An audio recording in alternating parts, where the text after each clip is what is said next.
are they showing their own slides, Crystal? Yes. I just realized, oops, sorry. Go ahead. I just realized I was mute. I was saying hello and I was on mute. Oh, you're good. You're good. Go on and move forward.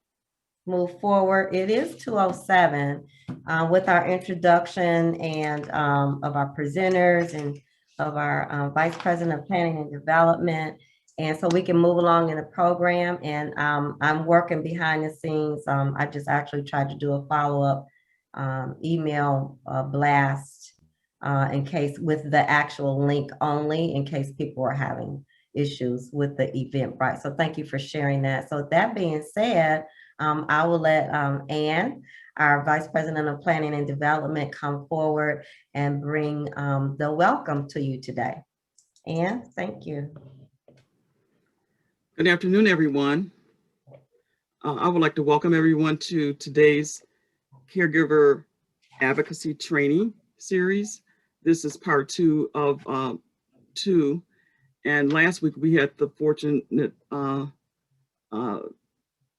opportunity to have part 1, which focused on legislative advocacy. And this week, Detroit Area Agency on Aging, with the help of Crystal White, is making this session available to caregivers. As a caregiver myself, who've taken care of someone who had dementia, and now as a caregiver who takes care of another family member, I know the importance of personal advocacy and self-care. And so today's session will allow us to hear from several presenters who will talk about the importance of doing that. Not only advocating for yourself as a caregiver, but also for the care recipient or the loved one who you're taking care of. With us today is the lady behind the planning for this event, Crystal White.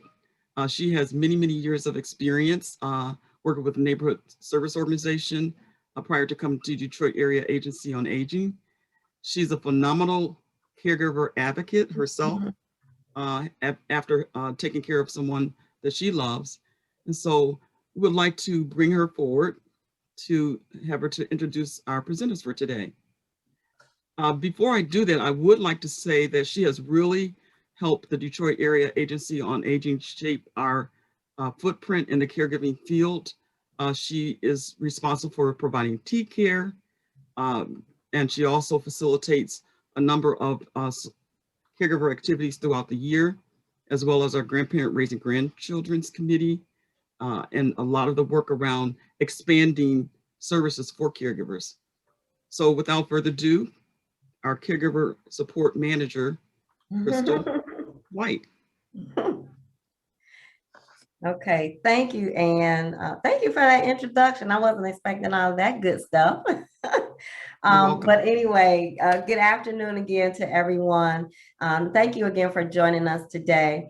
I see that we have many caregivers, family caregivers coming in, and I see people are chiming in, so that's great.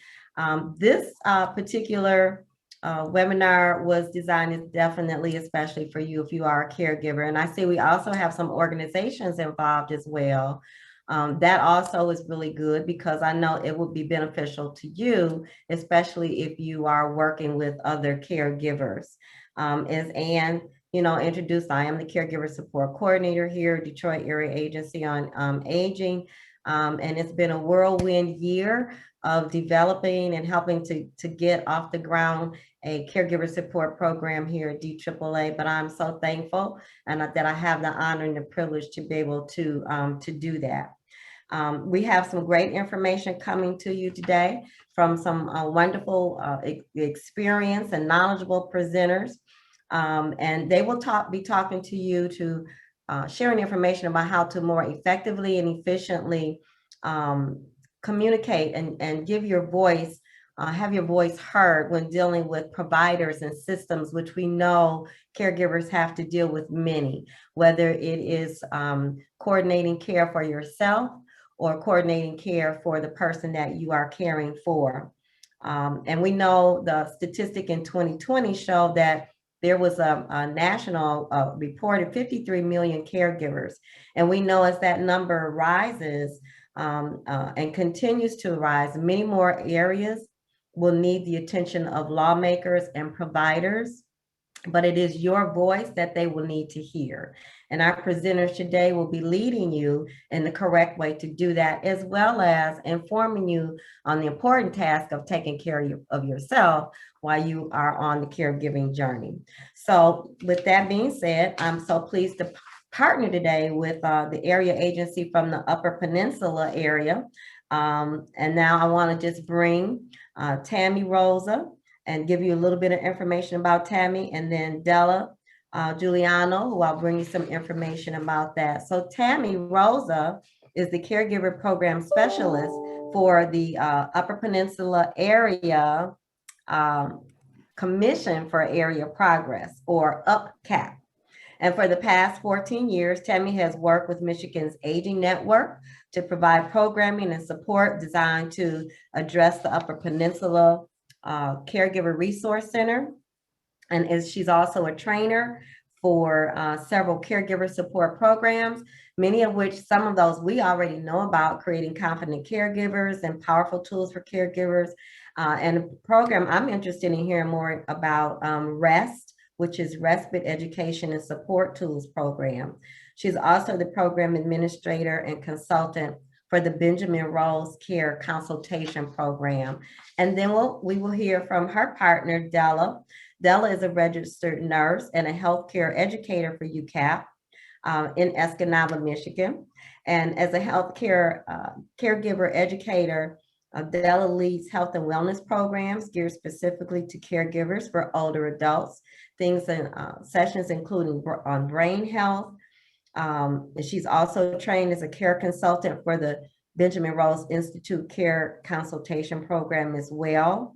And also she started a blog called The North of the Bridge, which Della says is a cool place for caregivers, and is currently involved in the development also of the Upper Peninsula Caregiver Resource Center. With that being said, I would definitely like to bring to you for presentation our first presenter, Tammy Rosa. And Tammy will be sharing her screen.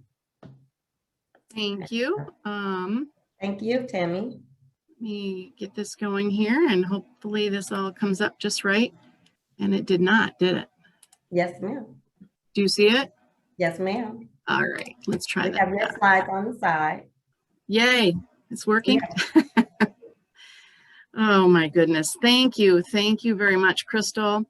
And I have to say thank you for having us. We're so excited about, being able to connect with Detroit AAA and, caregivers throughout the state. We appreciate this opportunity. We're happy to be here. And I want to thank everybody that is on the call today that's taken time to be here with us, because, Della and I, we work with caregivers every day, and we do understand and recognize how busy you are and how hard it can be sometimes, even to get a few minutes to be able to do things like this. So thank you. We're hoping you're going to be able to take away some tips and tools and resources today that are going to help you to be able to better advocate maybe for both the person you care for, but also, as Crystal mentioned, for yourself. Della, excuse me, before you start, I don't know, Yep. do you want both slides up at the same time? That's what we're seeing. Are you seeing both now? See, that's Mhm. what I was afraid of. It didn't. Yep. I thought you would just want the one. And I don't, that's what I saw last time. I'm not sure why it won't. Let me try this again. I apologize. Yeah, no problem. Let me try this again. We are all accustomed to this, learning as we go. No worries. Yeah, I'm not really sure why it didn't do it this time. Is it That's still the 2? That's the one. I have no idea. That's Oh boy. okay. You got it now. Okay, well, that's good. I sorry about that, guys. I don't Oh. really know what that was about, but No problem. yeah, okay, thank you for letting me know that, Crystal.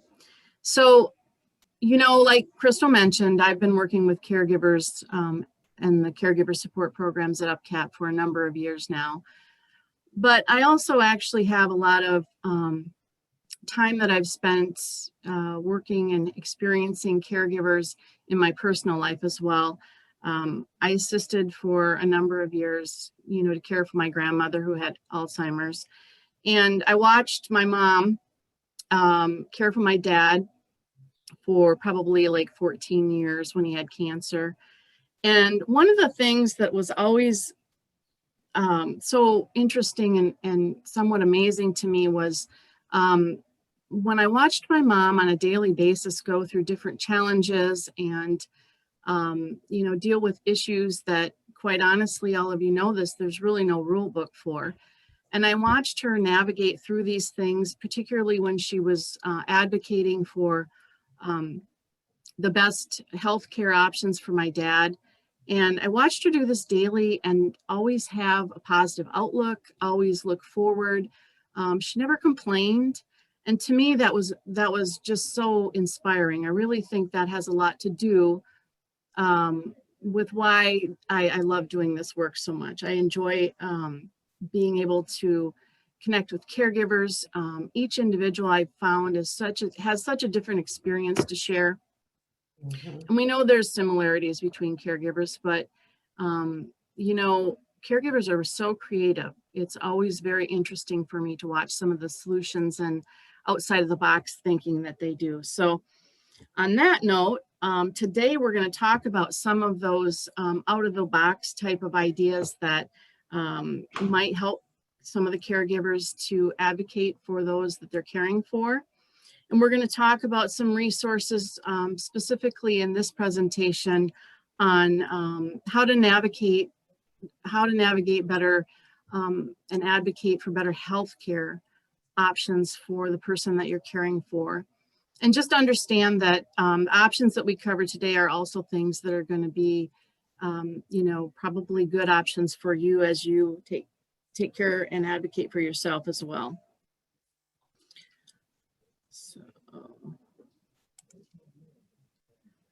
So when we talk about healthcare and advocating for the best possible care, the one thing we really need to think about is that there are really two distinct pieces to that. There's the healthcare system, and then there's the healthcare provider. And really, in order to be able to advocate best, you need to understand, the key really is to understand how to communicate best with each of these entities. And so when we talk about each of the different areas, the healthcare system, what we're talking about really is the organization as a whole. So that means things like the building itself. Is it something that's easily accessible for you as a caregiver to get your person in and out? Now, likely it's ADA accessible, but what I mean is it in a good location that's easy for you to get to? Or is it, 50 miles away and transportation is an issue? How are the phone systems? Is it a lot of automation that's a little challenging and difficult to maneuver when you're trying to make appointments? And for that matter, does it take a long time to get appointments? How is the billing system? All of those components really make up what we call the healthcare system. The second piece of that is the healthcare providers. And when we talk about that, obviously it's those individuals that you have the direct care provided by. So that's your doctors and your physician's assistants, nurse practitioners, and the nursing staff themselves.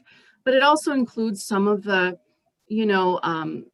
tech people, some of the specialists that might be individuals you need to see. All of those individuals make up kind of the second component, the healthcare providers. And while there are some similarities, there's actually some pretty distinct things that can help you to better communicate and advocate within those areas as well.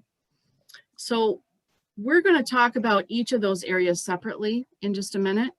But before we do that, we're going to do just a quick poll. I think maybe Chloe's going to help pull that up for me. And if you're able, on your screen, if you can just look at the poll, and we're just going to ask you a quick question. Is that up there? I can't tell. Not yet. No, okay.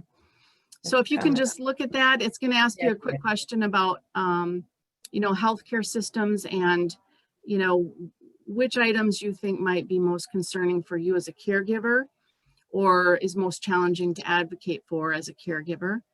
And that'll just give us a little bit, just a little bit of a read of all of you. So I have an idea, a little better idea of where you're at in regards to healthcare. So I can read the question for you, Tammy, if you like. The Thank poll question is, which of the areas listed below is most challenging when dealing with a healthcare organization? Your choices are short times with providers, the phone system, long wait times, or prescriptions.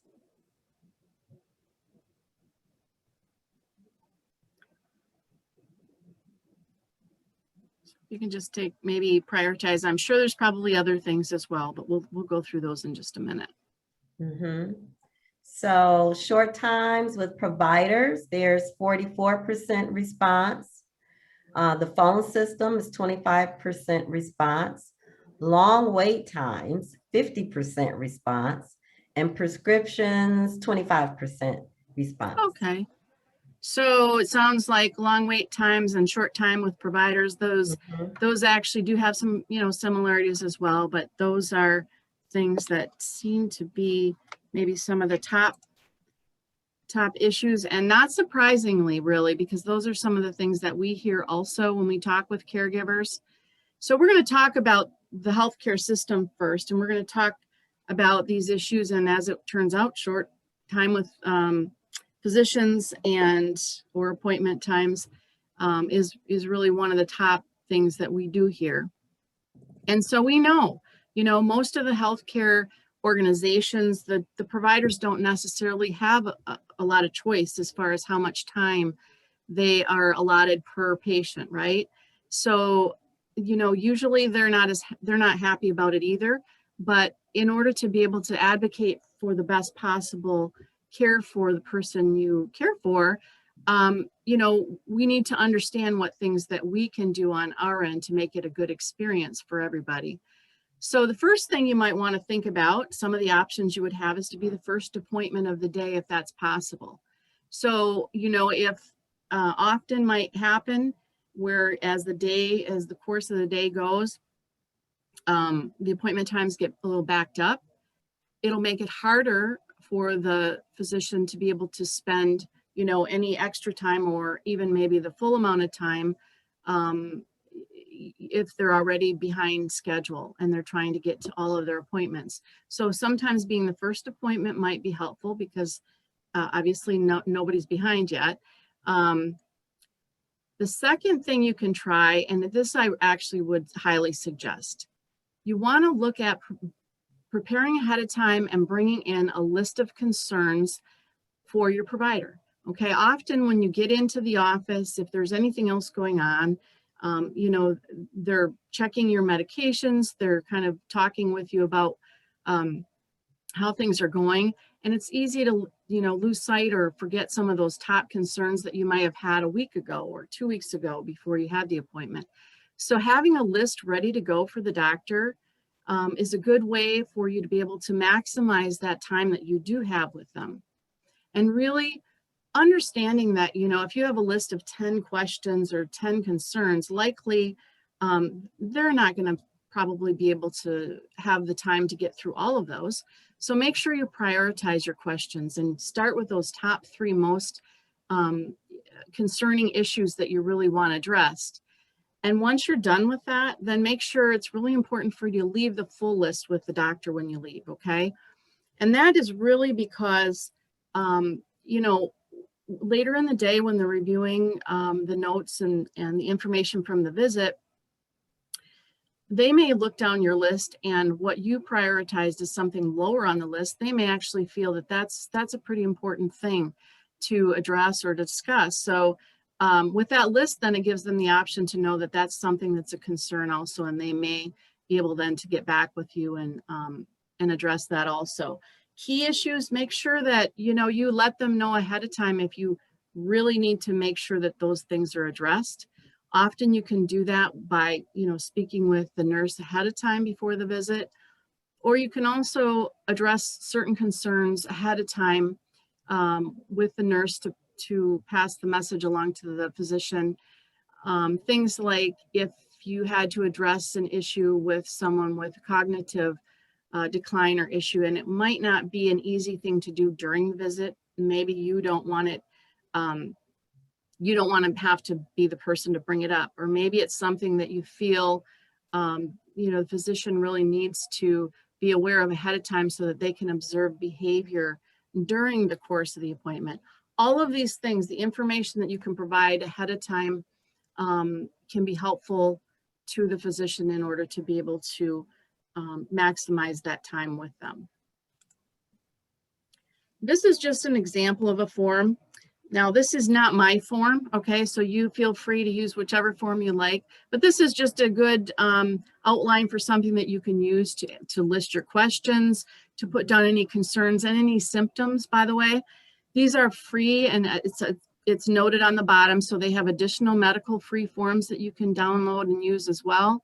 And really, you can jot it down on a tablet if that's easiest for you. But the key is really coming into that meeting with the information there for the doctor.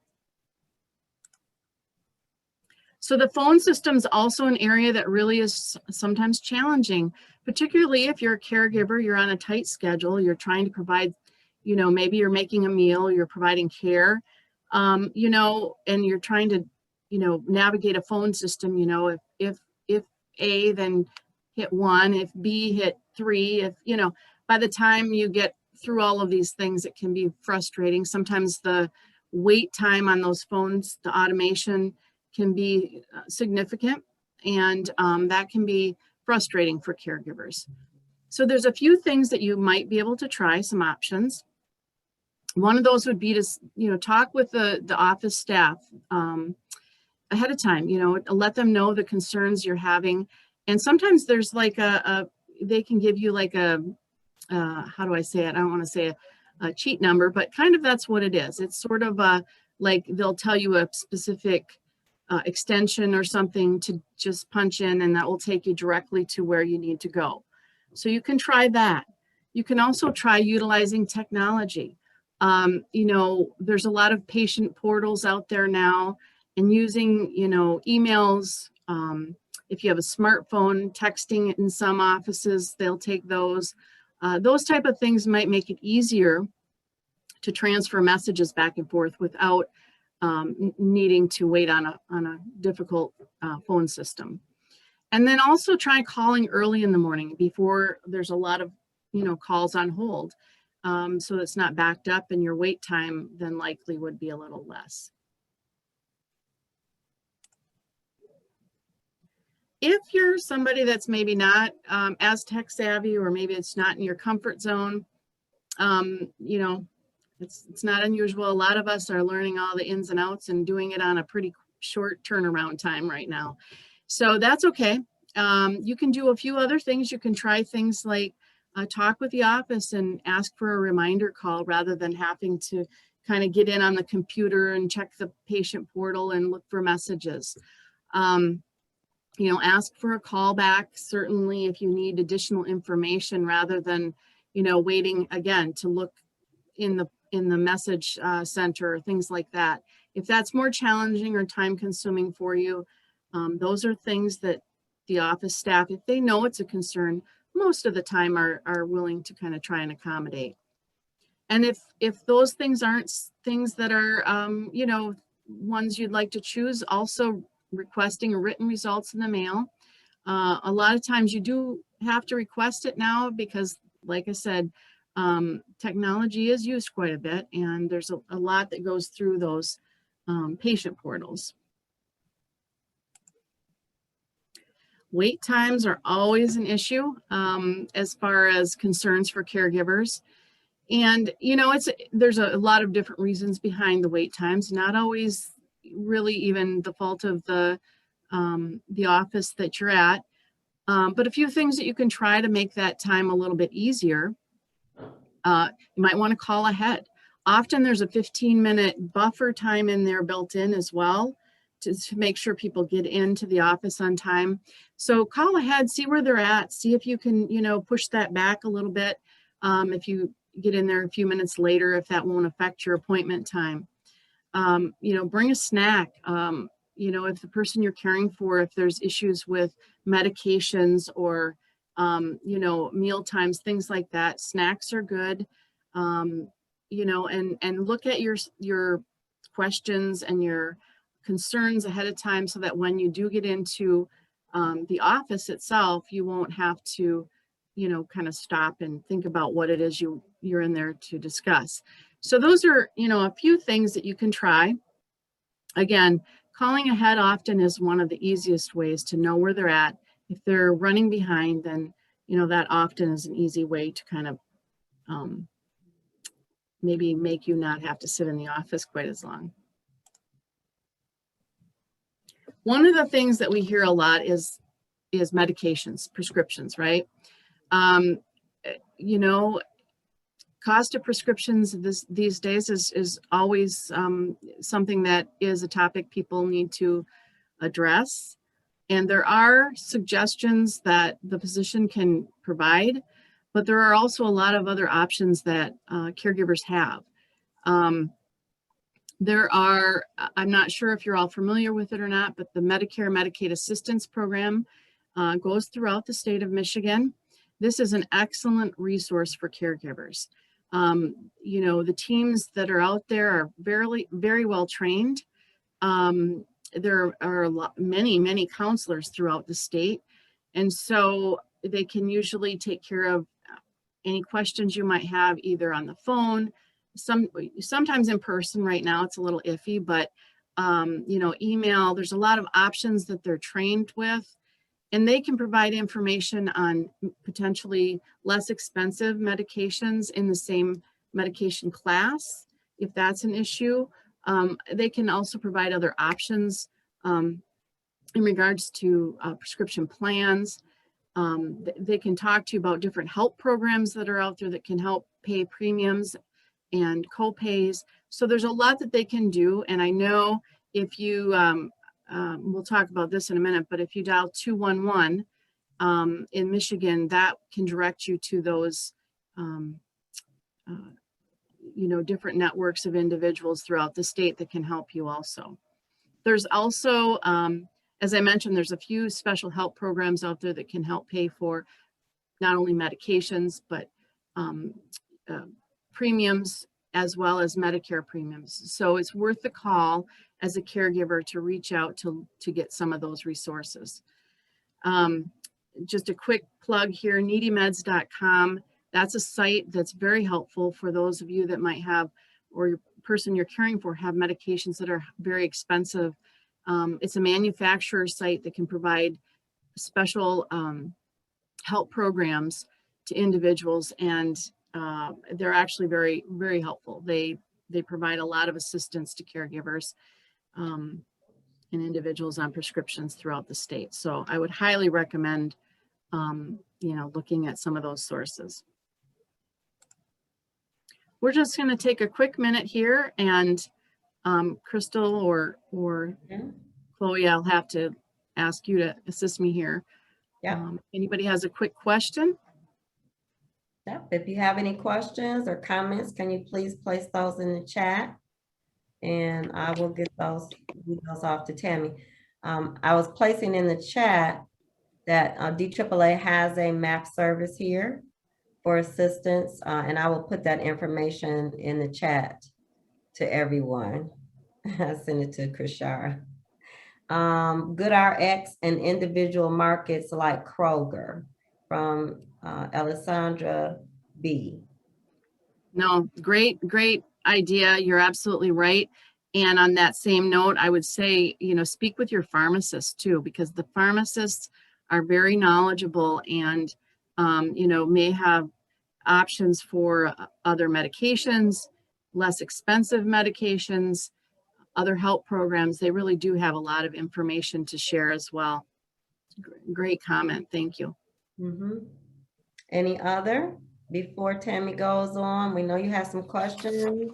may just have some concerns, some barriers or challenges or issues that you face trying to get services at the various providers, whether for yourself or the person you're caring for? Just wanted to ask, are there going to be, or are there currently any programs in places like at emergency rooms or doctor's appointments that a patient can go to on site? Some things that I have experienced in the past is lack of care, or lack of being heard because I am a woman or African. I apologize. I am not catching the rest of that. Yeah. I was saying that I've had problems in the past at healthcare systems on thing,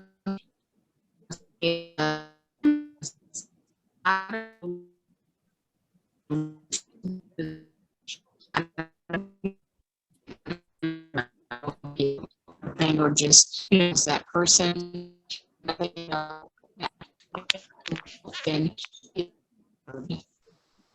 Okay. Thomasina, Yeah. Yes. you're really breaking up very bad. Yeah. Yeah. Can you put that whole In the question chat, it was in the- digitized. Yeah. I put it in the chat. Thank you. Thank you. And Yeah.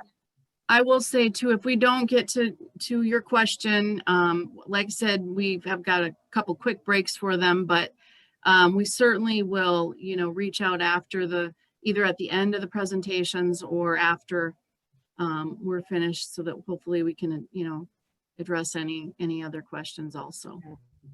Okay, thank you. And I'll just wait for that question to type in, and then Tammy, let me know when you want to move forward. But there was just an agreement about generic drugs or maybe even samples from doctors for new meds. Right, absolutely. Yep, thank you. Great suggestions. Okay, we're going to go ahead and move on then. So the other end of that spectrum that we talked about, as far as healthcare and advocating for healthcare for your person you care for, is working with the providers. And so one of the keys that I have heard from caregivers, but also some providers that I've worked with, is that one of the best things that you can do going into an appointment to work with a provider is to prepare ahead, be ready, and be fully, up to speed and where you need to be. So what does that mean exactly? So tracking information is really critical. It's very important. Things like, depending on the person you're caring for, but it could be blood pressure, readings, it could be blood sugar, it could be, any other type of symptom or issue that the person you care for might have need of being monitored. Make sure you have that over the course of in between visits, right? Have that information up to date. Update the medication list, especially if you maybe are seeing more than one physician. Maybe you have medications in with a couple doctors. Now, medications are, they're input into a database, but depending, sometimes, with providers, they're very busy and they may not have checked in to see where the most recent information is. It's always helpful to have that updated medication list with you. Again, we talked about that list of concerns, and I'm just going to backtrack real quick. With the resources that we'll be sending out, you'll get that sample sheet for the list of concerns, but we'll also put in there sample one for a medication list, if that's something that would be helpful for you to use. Confirm the appointment prior to the appointment, just to make sure there's no changes. There's, no last minute, cancellations or change in doctors. Sometimes that's a concern for people. And confirm not only the appointment, but the time as well. If there's any concerns at that time, it's easier to address them then. And that way, when you come in, you're not flustered, you're not stressed out, and you're best prepared for the physician. Another area that's, it's been mentioned is the short appointment times. It's not only, the time that the, doctor has, but it's also, there's a lot of other factors that play into that. One of the things that is very helpful, again, is to call ahead. Some of this is, like I said, some of these things kind of cross over, but also be prompt. Make sure that you're on time for your appointment. Call ahead, come in when they ask you to, but make sure you're not late when you're doing that. That's very helpful. We know caregivers are very busy, and if you are going to be running late, it's also very helpful for you to let them know ahead of time so that they can kind of plan for that and try and work that into your appointment time so that neither you or anyone else has to struggle with the time they have with the doctor. And then again, like we've mentioned, bring that list. So changes in providers, what do we mean by that? Well, what often happens is if a provider leaves or you're in a healthcare system where there's a number of individuals in the same office, sometimes you may or may not always be able to see the same doctor, PA, physician that you normally do. And so for some people, that's not an issue. For others, they really like the consistency of seeing the same person if possible. So there are a few things. Schedule ahead. If you schedule before you leave your previous appointment for the next one, you'll have a better chance of getting in to the doctor that you would like to see. The other thing is helpful to bring with you your medical records, if possible. If you're caring for someone that has a condition that has a lot of changes and have a lot of updates, maybe medication or tests, things like that.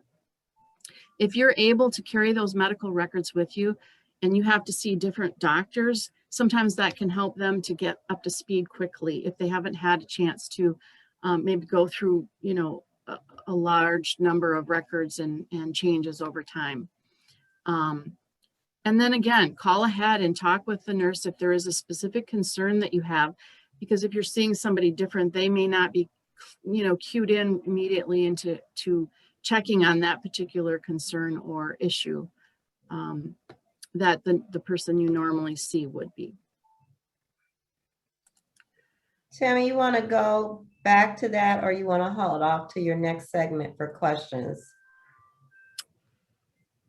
It doesn't matter. We can do either way. If there's some questions, do you have some questions out there? Just a couple comments. I wanted to go back to the young lady that was making a comment about experiencing not being heard, because we are talking about a challenge in the doctor's office, of not being heard at the doctor's office. And in fact, it is happening to Black women and other minorities. They do not listen. Not listening made a terrible appointment, a horrible appointment, actually. Yeah, that was one that was from the lady that was trying to get her comment in. Okay. Well, thank you. Yeah, good. I'm glad we got that. And actually, if you don't mind, probably the next slide will have a lot of things that will deal with what she's talking about, if that's okay. Yep, go ahead. We'll go ahead and do that. So one of the biggest things that we like to talk about in best being able to advocate for the person you care for is being able to communicate effectively, right? But it really is more than just one-sided. It's sort of one of those things that has to be a two-way street. So the first thing, and I'm going to address that question in just a minute here, but the first thing, I always like to put this at the top because caregivers, you all have a lot going on, right? You're juggling a lot of things. It might be a stressful day. It's hard by the time you get into the office, maybe. But one of the things that I like to say is, if it's at all possible, start with a smile, right? Because providers are your doctors, nurses, they're all, they're working a lot of hours. They're doing a lot of care, and they like that reassurance also. It just sets a tone for the appointment. The second thing that we usually will talk about is making sure either you as the caregiver, or if you're not able, another member of the family or a friend is in that office visit with the person. Part of like what you were mentioning about not being heard, sometimes that's helpful to have the support person that can kind of come back and sort of re-ask those questions that maybe have not been answered. It's also really a good idea to have that second pair of ears, because particularly if you're speaking with the doctor and there's news that is upsetting or concerning, sometimes we don't always hear all the details, right? So it's really helpful to have that second person there that can help to kind of remember some of the things that were said at the visit that we may not. But in regards to, as far as us being heard, some of the times it's helpful if when we get the information from the doctor, we can repeat back to the doctor what we heard. So we make sure that what we hear is exactly what the doctor intends and we're on the same page. But we can do the same thing and ask the doctor, so can you tell me what you heard me say? Just nicely ask so that you can say, I just want to make sure that I'm explaining myself clearly. Can you tell me what it is you hear me saying? So that they, they'll think about it and really kind of repeat back to you, and you can best maybe understand if you are being heard. You can ask the doctor if you aren't able to have someone with you, you could potentially record the visit. That might help for you also to be able to come back later and, clarify anything that you're not certain about. Make sure you go through your list. Make sure you give them the list so that they are going to see all of your concerns. Ask them, how can I best, follow your plan of care? What is it you need from me? Really, that two-way communication street is going to be helpful. If you can use I statements, that's helpful. It keeps the communications open. So, for example, I'm not sure if you understood what I was saying. That puts it kind of back on you, and it doesn't put it on the doctor as if you said, you're really not listening to me. You're not hearing what I say. Sometimes those type of words can close down a conversation because it makes the person feel more defensive. Yeah. So using I messages, keeping that dialogue open, repeating back what you heard and asking them to repeat back what they heard you say, so that you know that you're getting your issues addressed during your visit. Ask, go ahead, Crystal. Tammy, I just wanted to say, Thomasina was mentioning, she said it's not a comprehension issue, it's an issue of deliberately not acknowledging the concern. Yeah. That might be more of a provider issue as far as, is this the best provider, you know what I mean, for you? Sometimes I think it's important for us to recognize that, not everybody is a perfect fit, right? And sometimes part of advocating may mean, looking at a different provider that we feel would be a better fit for ourselves as well as, the person we care for. Recognizing that in some areas that might be more challenging based on, population and provider numbers and things. But, sometimes it might be one of those things where you do have to look for someone that might be a better fit for your situation. Thank you. Yeah. Okay, I'm going to go ahead and move on. The one thing it's always important to do is follow up. And what I mean by that is talk with the care receiver, talk with the person you care for, ask what they heard at the appointment, get their input, understand if they, understand what the care plan is, make sure that you understand what the care plan is. It's always a good idea, if possible, to book your next appointment before you leave that one so that it's already on the books, right? and double check things like the prescriptions, if you need a new one, if you need refills, and, any areas of concerns that you might have, both from the appointment, but also anything that's on the plan of care so that you can address.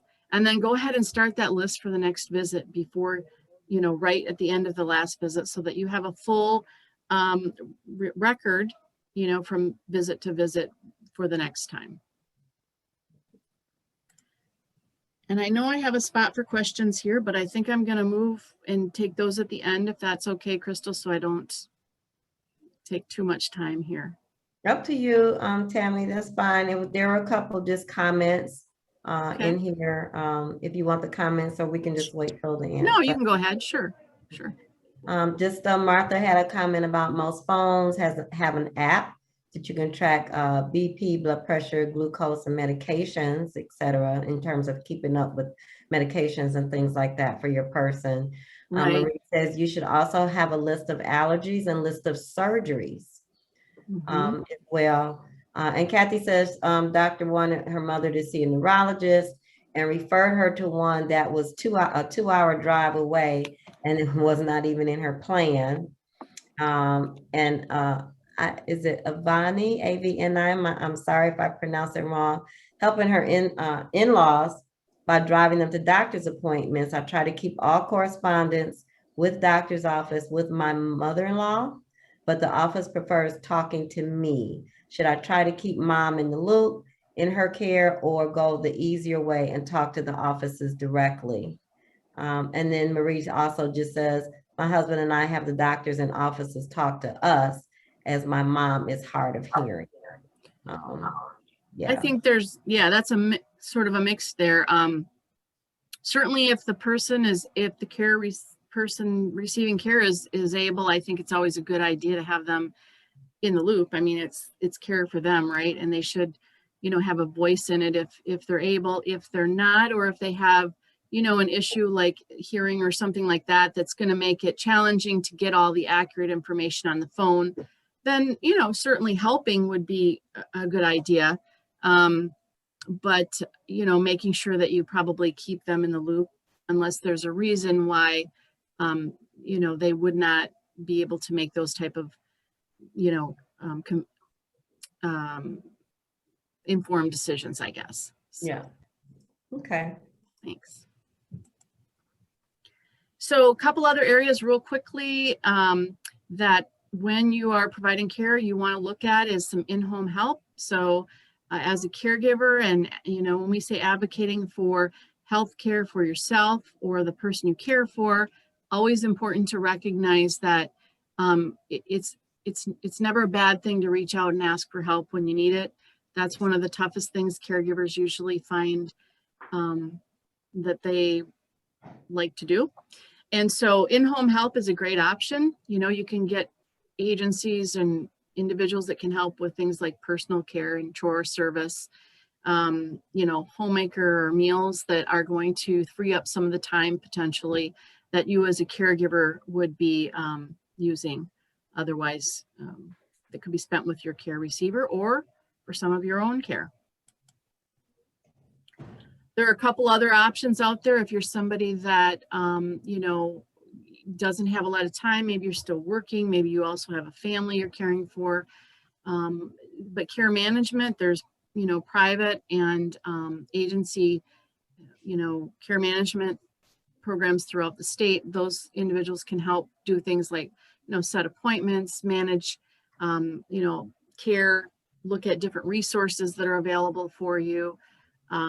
There's also the My Choice waiver throughout the state of Michigan, which is for individuals that meet the nursing home level of care as far as their physical, but may not, depending on their resources as far as income and assets, be qualified necessarily for, they may or may not be qualified for in-home long-term care.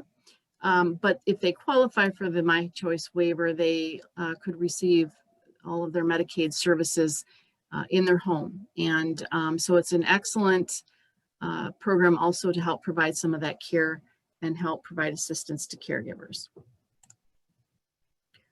There are a lot of hidden resources out there. And one of the biggest right now, I really think is 211. It's throughout the state.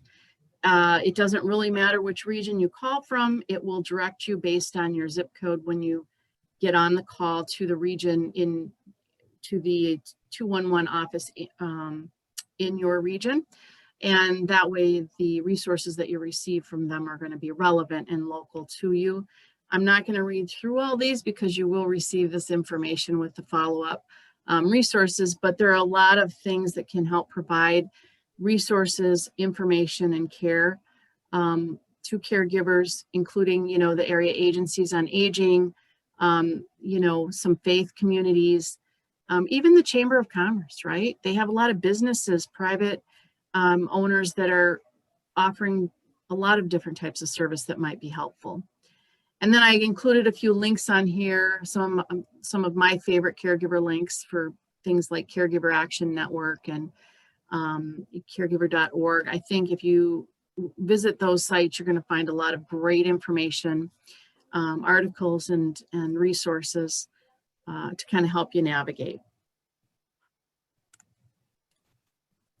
Any questions at this point?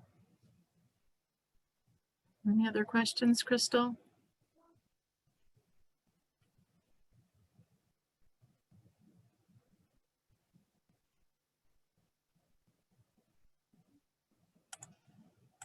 Can you hear me? Crystal, I think you're on mute. I got it. Thanks, There we go. Tammy. Yeah, no, you're fine, Thomasina. She says, don't mean to be so vocal. That's what this is about, having your voice heard. But Absolutely. thanks for This the is great. information. I just have had problems with some doctors. Got you. Andrea says, Thomasina, never apologize for being vocal. That's what advocating is all about. There you go. Absolutely. And yeah, thank you. You're welcome for having your question answered. Thanks. Lots of great information from Kathy. Yep, I think that's it. Well, thank you, everybody. And like I said, I'm happy to reach out afterwards as well if anybody has additional questions. So thank you for having me, Crystal. Thank you so much, Tammy. Appreciate all the information from UpCap. And I think definitely looking forward to see what Della has to share with us. Yep, here we go. I'm going to go ahead and end this here. Okay. Thank you, everybody, for your comments and your questions in the chat as well for Tammy.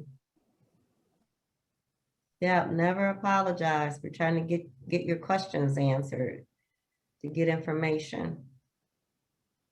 That's what this whole part 1 and part 2 was about. Okay.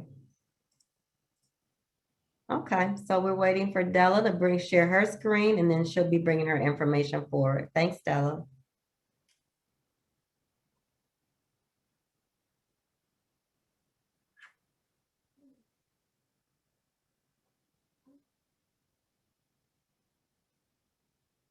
Hello, everyone. Can you hear me? Yes. Okay, great. And can you see my screen okay? We see you. See your beautiful smile.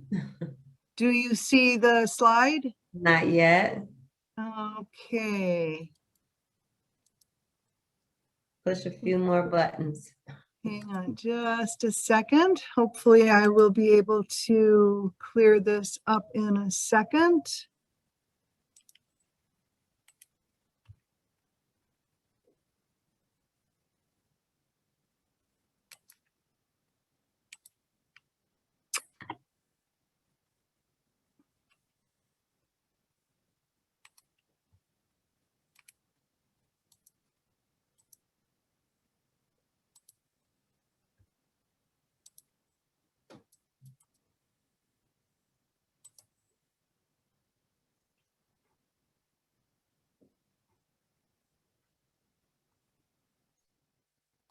Sorry about this, everyone. Let me try it one more time. That's okay. It's coming. Looks like it's coming. Here we go. For some reason, I can't get it to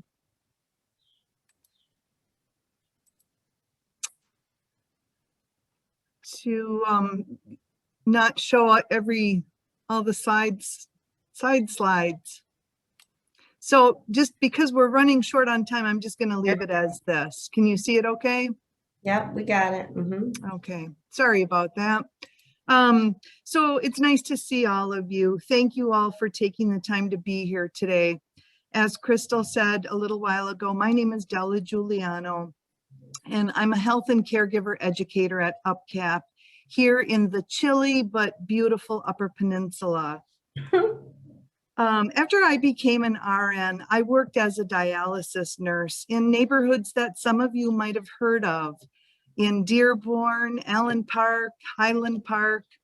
I worked at the Area Agency on Aging in Southfield.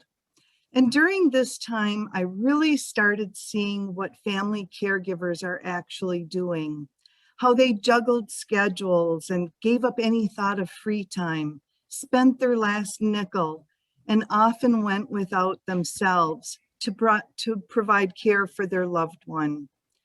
I saw caregivers struggling to get information, resources, or help in order to keep their family members at home. Okay. I watched them walk away from a discussion with a healthcare provider with a puzzled look on their face because they still had unanswered questions or didn't understand the information or instructions. In the meantime, back in the Upper Peninsula, the UP, where I was born and raised, my parents were getting, well, old. My mother's dementia was progressing, becoming worse, and my 90-something-year-old dad was taking care of her in the small apartment that they lived in. Imagining how I would be able to help them, I wanted to be closer to them, so I moved back up here to the UP. What I discovered when I moved back was that as my mother's illness and dementia progressed, my dad was running himself ragged. He refused most help and ignored his own needs. And communication was poor at best between my siblings. Feelings of confusion, resentment, and even anger were bubbling to the surface. In-person conversations and even phone calls had all but ended, but snide remarks and even arguments were texted between my sisters and brother. When my mom fell and broke her hip, she landed in a nursing home, and my dad went there every day, all day. This was extremely stressful for my father as he watched his wife decline. She cried, she yelled, she hit the aides. Her dementia had turned her into a person that we often didn't recognize, as more and more often, she didn't recognize us. During this time, my dad lost 50 pounds and was diagnosed with bladder cancer. He couldn't sleep and wasn't much interested in eating. Perhaps in a grim twist of fate, COVID-19 saved my dad's life. In-person nursing home visits were not allowed, and window visits didn't work. They only confused my mother. So except for video chats and phone calls, my father was unable to visit his wife. Though it was truly heartbreaking, my father was able to get some rest and recovered from cancer treatments. Here's a picture of my dad blowing a kiss to my mom via video chat on Christmas Day. He was able to spend one day with her when she was hospitalized shortly before her death on December 31st, 11 days before their 74th wedding anniversary. Now, I didn't tell you this story so you would feel sad or sorry for me. I told you this story because it's so full of everything that caregivers do. And it doesn't have to be that way. In my job as a health and caregiver educator, I tell myself every time that I have a class or a program or a presentation that if I can just help one caregiver with one thing, I've had a successful day. So I feel privileged to be here today. I hope that all of you, but at least one of you, walk away with one new thing to help you in your own caregiving journey.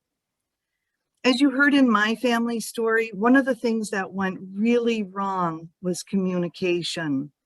You know, you would think that since my siblings have known each other for over 50 years and gotten along quite well, that communication wouldn't be an issue. But it might have been just that assumption that got my family into communication big trouble. So today we're going to talk about family partnerships and communication skills for family members in caregiving. And then a little bit later, we're going to talk about self-care for caregivers. Maya Angelou, a very wise writer and speaker, said, "I learned a long time ago, the wisest thing I can do is be on my own side, be an advocate for myself and others like me." You might wonder, what does that have to do with family partnerships and communication skills for family members in caregiving? Well, being an advocate for yourself, self-advocacy, is the action of presenting oneself or one's views or interests. As an advocate for yourself, you are able to ask for what you need and want and develop a plan to get it. Self-advocacy is the ability to speak up for yourself. As a caregiver, we must also be an ally for the people we are caring for that cannot speak up for themselves. And when we are standing up for ourselves and for the person we are caring for, we want to make sure that we are clearly understood. We want to make sure that our partnerships are strong and our communication skills are polished. Family partnerships are so important when providing care for a loved one, whether it's a parent, a spouse, a sibling, a child, or other relative or friend with a chronic illness or condition. How wonderful it is to share the decision-making, the workload, the time and effort it takes to care for someone and have that mutual support, someone who has your back and you have theirs, or not. Sadly, it doesn't always work that way, and often it doesn't work that way because of poor communication. In case you aren't able to see what's on your screen very closely, it's a cartoon that depicts 3 operating room staff, and they've dropped a patient because it wasn't clearly communicated that they were all to lift on the count of 3. While the cartoon is meant to be humorous, poor communication can make even the most well-intentioned caregivers and family members become resentful, defensive, unable to compromise, and become downright inconsiderate. Caregivers may feel like they're not being listened to. Family members may argue with each other and might even act mean or nasty. Poor communication can make caregivers feel taken for granted. Good family communication is key in relationships with the person you're caring for, with other family members, friends, and as Tammy talked about a while ago, with healthcare professionals. We rely on communication to understand our person's condition or illness and to relay information to other family members, as well as the healthcare providers. Effective communication helps us keep track of and adapt to change and is used to identify specialized needs and asking for what we need or what our loved one needs. Good communication is necessary in advocating for the loved ones that we are caring for. Good communication helps build trust. It helps prevent problems. It helps resolve problems. Good communication provides clarity and direction and creates better relationships. As a matter of fact, communication is said to be the basic building block of our relationships.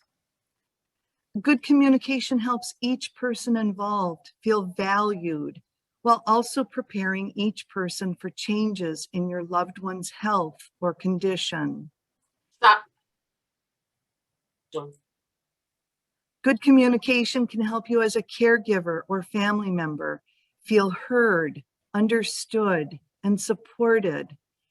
It helps build a prepared and proactive caregiving team of family, friends, even the healthcare provider. Good communication increases engagement, which means there's active participation and partnership all across the board, from the caregiver to the family to the healthcare provider, and also the person being cared for if they're able to take part. The National Center for Biotechnology Information reminds us that not all patients have the capacity to get engaged in their care, including children and patients with dementia or disability.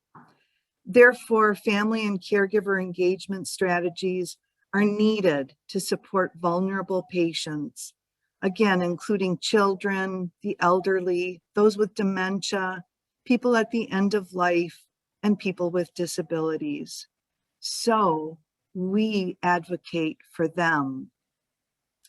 And finally on the list, good communication provides a source of comfort and support in times of need.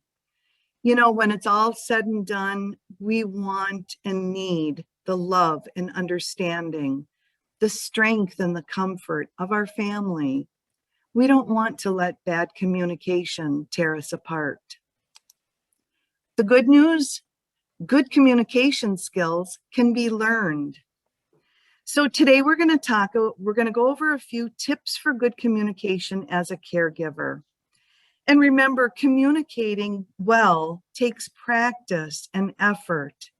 It's not something that comes naturally for most of us.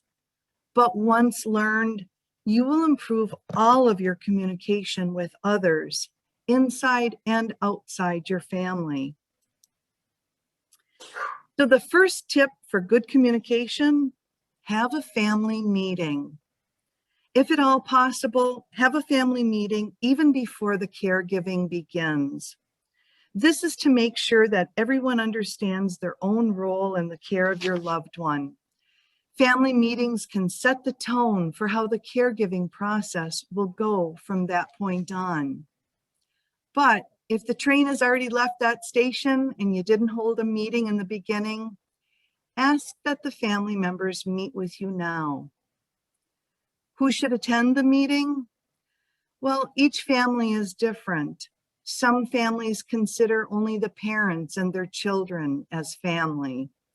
In other families, aunts and uncles and cousins, current and ex-in-laws, and close friends may be included in the definition of family.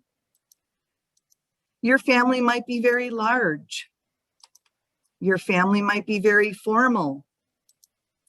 But whomever you consider family, the Family Caregiver Alliance reminds us that when planning a family meeting, it's important to include everyone who is or will be part of the caregiving team.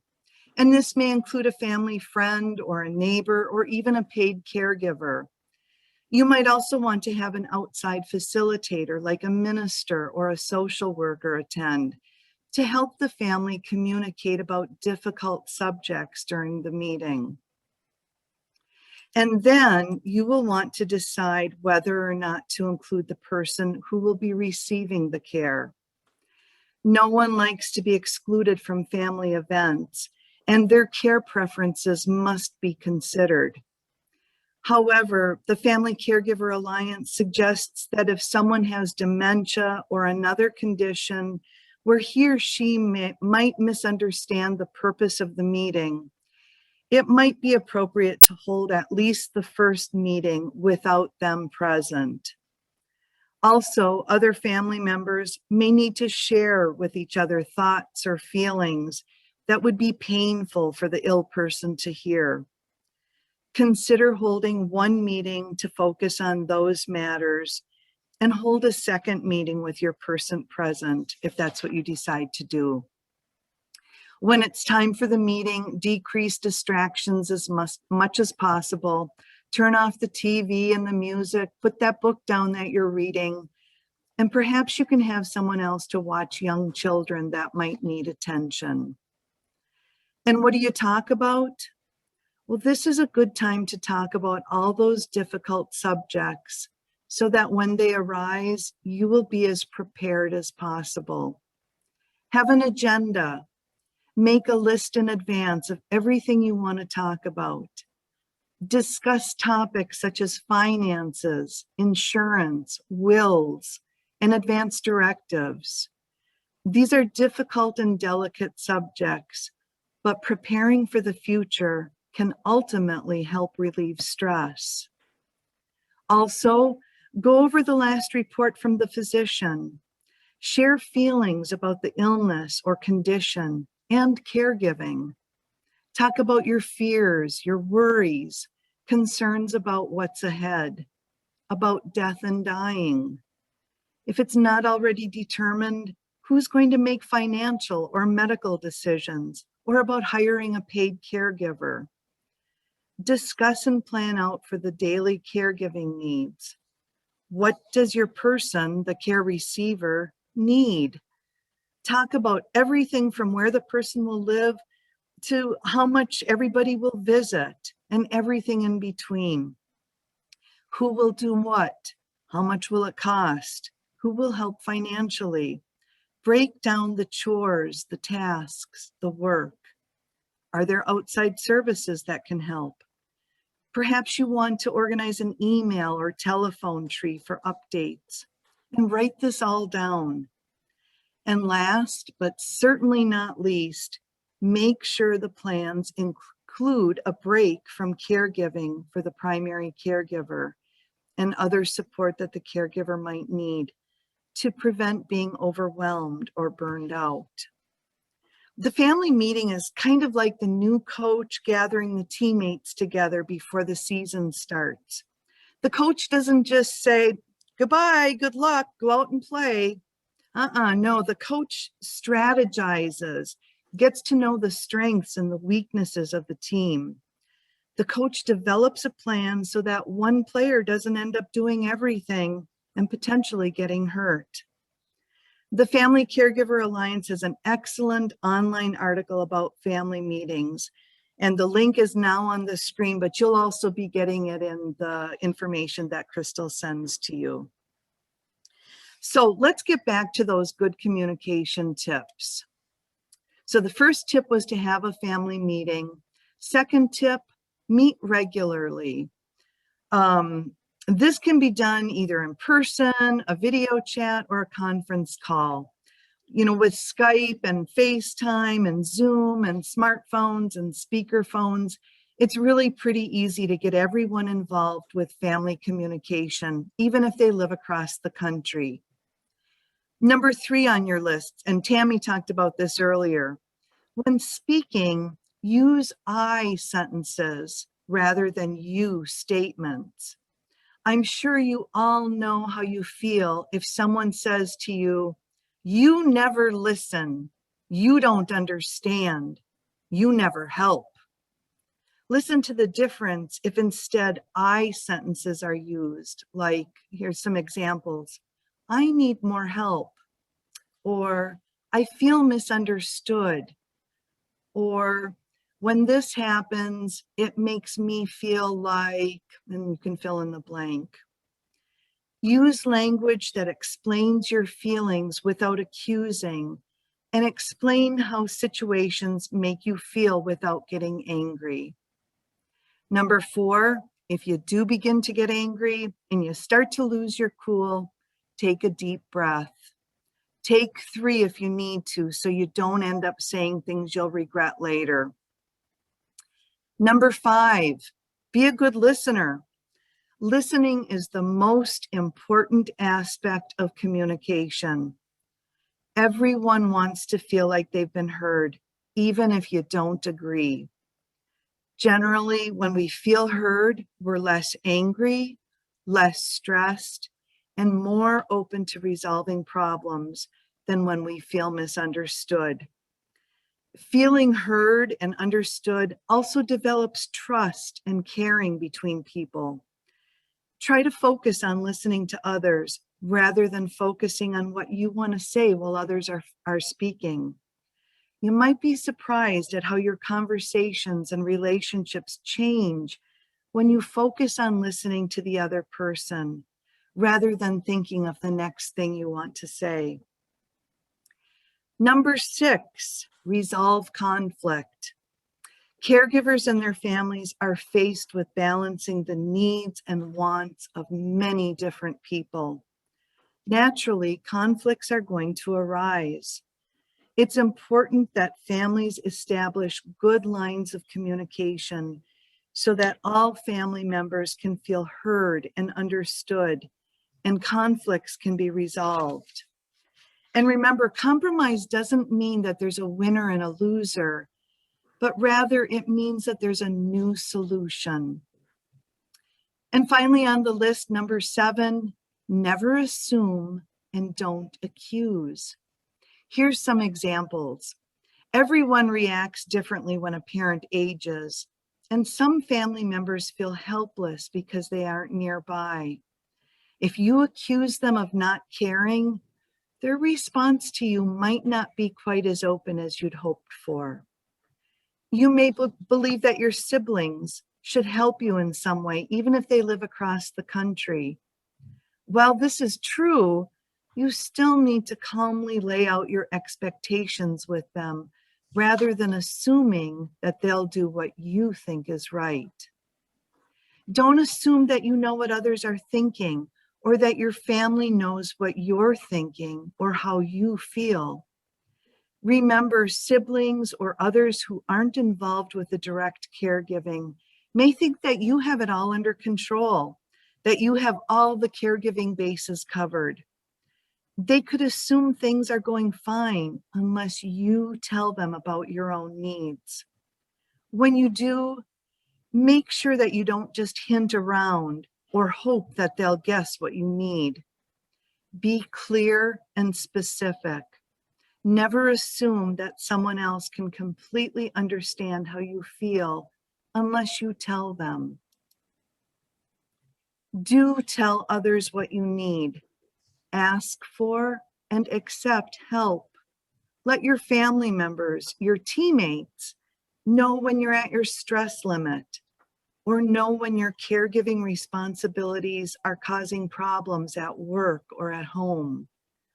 Do tell them when there's been a change of any kind in the care receiver's health, or if you're in need of their emotional support.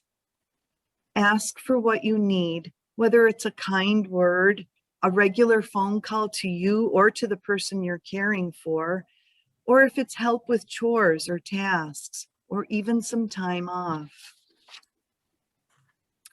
So next we're going to be talking about caregiver self-care. Before we get to that, are there any questions or comments? I don't see any right now at the moment. No, Della. Thank you, Crystal. Well, we're going to jump right in here because I know we're running short on time. It's 3:25. Okay, thank you. So according to AARP, and Crystal mentioned this a little while ago, there are 53 million unpaid family caregivers in the United States. About 1 in every 5 people, that's almost 20% of Americans, are providing unpaid care to an adult with health or functional needs. And an increased number are providing care for someone with Alzheimer's disease or a dementia. Taking care of someone else is a beautiful, intimate, loving act of kindness. It's often considered rewarding and meaningful. But studies show that these unpaid caregivers are at a higher risk for physical injury, financial strain, and emotional duress caused by high stress levels. Caregivers often report not getting enough sleep and having poor eating habits. I mentioned that with my dad earlier.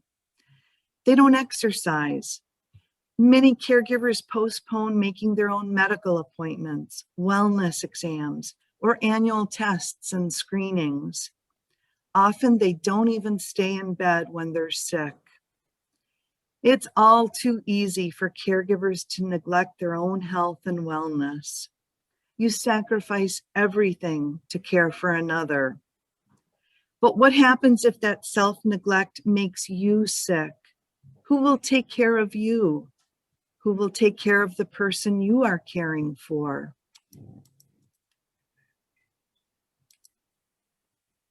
Uh-oh, I just went too far. Sorry about that. The solution to the problem is self-care. Learning how to take care of yourself every day. Practicing how to take care of yourself every day. Always taking care of yourself every day. Advocating for yourself. Taking care of you is self-care. According to Rafaela Michael, a blog contributor for PsychCentral.com, self-care is any activity that we do deliberately in order to take care of our mental, emotional, and physical health. Experts agree that self-care is extremely important, especially for caregivers. So here are some examples of self-care for you to consider. Get dressed every day. It just makes you feel better. Say no to others, yes to you. Calm your mind. Meditation, prayer, or just listening to soothing music might help you relax. Some people prefer knitting, taking a bath, or digging in the garden. Take a nap, get good sleep. Learn healthy ways to deal with stress, like journaling, deep breathing, or meditation. Write a letter and tear it up when you're done. Be physically active. Exercise decreases stress, increases your energy level, and boosts your mood. Think about activities that will fit into your life, even in small 5 to 10 minute increments, like taking a walk around the block after lunch or dancing in the kitchen before dinner. Ask for help. Don't wait until you're overwhelmed and exhausted or sick. And then allow others to help. Make a list of all the different ways someone could help you so that when someone asks you what they can do, you're prepared. Maybe somebody could pick up groceries or bring a meal. Perhaps someone else could stay with your person while you go to church or to a movie, or just take a nice hot bath. Do something nice for yourself. Arrange some help so you can get a pedicure or a manicure. Buy yourself some flowers. Find out about community services or professionals in your area that might be able to help. Tammy mentioned some excellent resources a little while ago, and calling 211 or your area agency on aging is a good place to start. Eat well. It's all too easy to grab a sweet or a salty snack, but a nutritious, healthy diet will keep your body running better. Laugh every chance you get. Know your limitations. Plan, schedule, and take breaks from caregiving. Enlist others to help give you a break. Give yourself credit for doing the best that you can. Know that self-care is not selfish. Self-care is knowing what you need to do for yourself so that you can take care of others as well. And remember, as with all new behaviors, self-care may take some practice. Look for small ways to practice self-care. Try scheduling small blocks of time for a self-care activity just for a couple of weeks and see how you feel. And then you can add to that. Soon Self-care will be a good habit. Get support from others. Talk to family and friends regularly.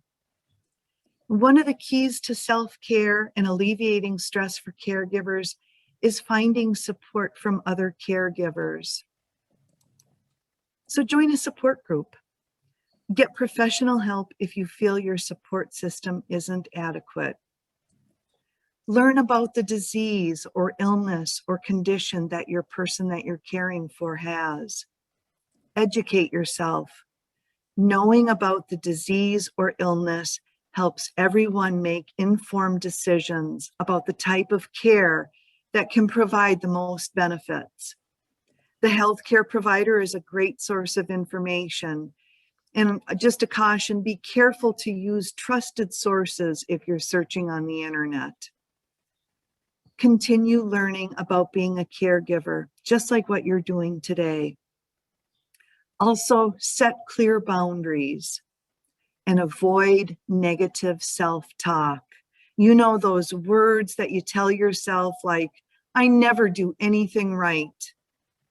Replace that with positive self-talk like, you know, I'm good at organizing mom's bills, or I can exercise for 15 minutes a day. Try repeating short prayers or daily affirmations. My friend Ariella, who's a licensed social worker and a writer, sends her Facebook friends affirmations on a daily basis. Her most recent posting said the following: I deserve to take a break sometimes. I am worthy of support from me. I'm allowed to set healthy boundaries anytime I need them. My thoughts and feelings have value. I'm doing the best that I can do in this moment. So this is the end of our presentation. Thank you again, all of you, for joining us today. Before we say goodbye, I think Crystal was going to say a couple of words, and if there's any questions for either Tammy or I think we can entertain them now. Yep, I think so. Thank you, Della. That was great. Lisa Grosky says thank you. If you have any other comments, quickly, we are a few minutes over, but if you can hang in to respond to any questions or comments, anything Tammy or Della can feel for you, that's great. We just want to thank you all for your time today. We know how critical, how important your time is as a caregiver. I know that as well myself. Remember, we will be following up with an email to get the presenters information out to you today. And before we just field any other comments, I just want to thank Mr. Taylor, our President and CEO, was on listening with us today.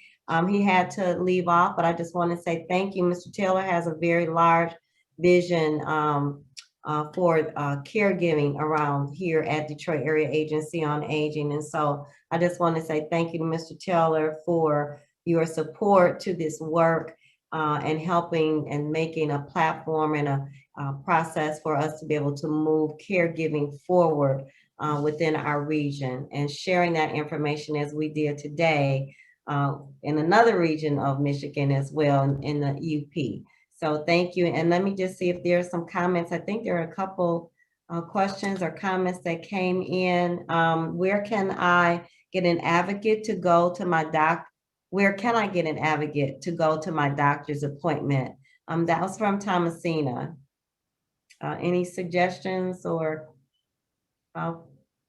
Tammy or Della, or someone else who may have got an advocate? Yeah. Sure, this is Tammy. You know, often if it's possible to get a family member or a friend that can assist you with that, that's helpful because they have some vested interest. You have a relationship there already. If, you know, if you are someone that, you know, doesn't maybe have that resource, you know, care management programs, often the care manager will help advocate for you in many different areas that you might have for healthcare and maybe in-home services, things like that. So that may be another option. And those type of services can be accessed. You can get your local, folks by dialing that 211 number. So.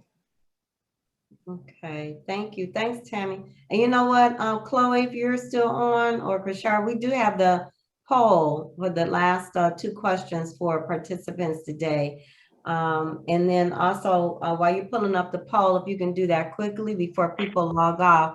Marcia says there are not a huge number of these folks out here, but you might search for a board certified patient advocate. There's a searchable national listing. Can't remember the association's name right now, but thank you, Marcia, for adding that. So maybe you could Google it, or a board certified patient advocate. So it's worth a try. Thank you for that response. Here's our poll. Before you log off, please, if you can just everyone take a few moments and just answer, how would you rate today's caregiver advocacy event? Extremely satisfied, satisfied, neutral, or not satisfied? And then how likely are you to advocate or contact your legislator about your caregiving concern? Very likely, likely, or not likely. And you can also add to that, because today was more specifically tailored to advocating with your provider. Could be at your doctor's office or hospital, and even in Thomasina's scenario that she gave. Yeah, so how likely are you to do that? So today's caregiver event, wonderful, 50% extremely satisfied, thank you, 50% satisfied, thank you so much. And how likely are you to advocate, contact your legislator about your concerns? Very likely 40%, likely 40%, not likely 20%. So thank you for those responses. And above all, I think I would be in agreement with Tammy and Della. Thank you for today for your engagement, and just hearing about some strategies and some ways, some ideas and suggestions, all with what these were, of how you can advocate for yourself and for the person that you are caring for when you are trying to get excellent, which we should all be entailed to, receiving excellent service from providers and systems, right? Marilyn, very happy to have been at this session today. Well worth the time, great presentations, quite informative. Thank you so much, Ms. Marilyn Lawson. We appreciate you being here. I know you're a busy person in the caregiving world, and so I thank you for the time that you were able to hang in with us today for this hour and a half. Anything else you want to add, Tammy or Della, before we chime out? No, just thank you again for, I can't speak now, welcoming us to the presentation. Thank you. Absolutely, absolutely. And I look forward to any other future opportunities we will have to connect with you guys in the UP around caregiving, because we are all on this journey together. Yes. Yeah. And, I think a couple of good points were made too. As women also, we need to advocate for one another in this whole journey of professionals, medical professionals, and caregiving. So, we do need to have each other's back, and let's make each other family if we can. Yeah, thank you. Thanks, Stella, for that. All right. As my grandma say, thank you, everyone. All clear. We're good. Thank you, everyone. Enjoy the rest of your day. Thank you. You too, Crystal. Thank you very much, ladies. Thank you. Thank you. Thanks for my behind the scenes staff, Kashara and Chloe, Deanna. Appreciate you always. Thank you.